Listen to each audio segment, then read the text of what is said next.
I've been working online for the last 4 years, and in the last 1 year, I actually was traveling while I was working, mostly through Europe. I went through 32 countries, and I'm going to tell you today, out of all those 32 countries I've been to, the ones that I like to most to actually stay and work in. The first country on my list is the country I actually lived in the longest, which is Italy.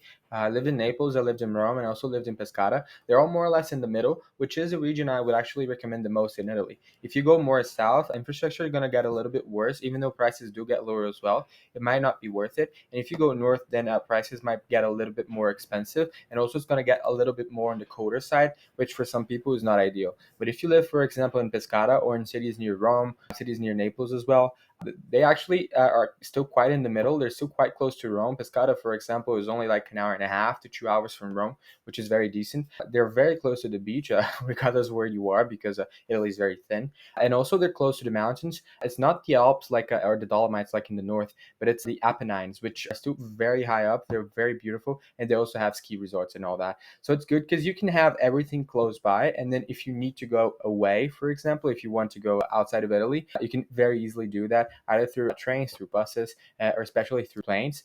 There is the Naples airport. There's the airport in Rome, and there's also an airport in Pescara, which I actually used, and it's international. It's got daily flights to Milan, some other cities in Europe as well, and it's very easy to get to from the city, which is like 20 minutes away. Next country I'm going to talk about is Portugal, and I feel like I have to talk about that because there are simply so many people there.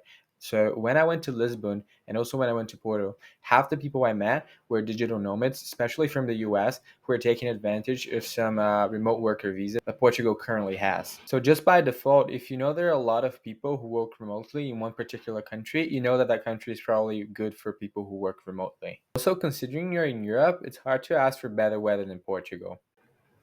One thing that I will say is that I was always traveling around, and while I was traveling, I was looking at cheaper places, cheaper flights that I could get to, and Portugal almost never was one of them. So flights to and from Lisbon and to and from Porto, they're always available, but they're not as cheap as flights, for example, from Italy, from Albania, at least in my personal experience. I think Portugal might be a good option for people from the West, so people from the Americas especially, because it's a little bit closer. But if you're more from the East, it might be a little bit further away, and it's not exactly a central position if you only consider Europe. The third country on my list is Albania. Like I said before, flights from Albania are actually pretty affordable and they go to most of Europe.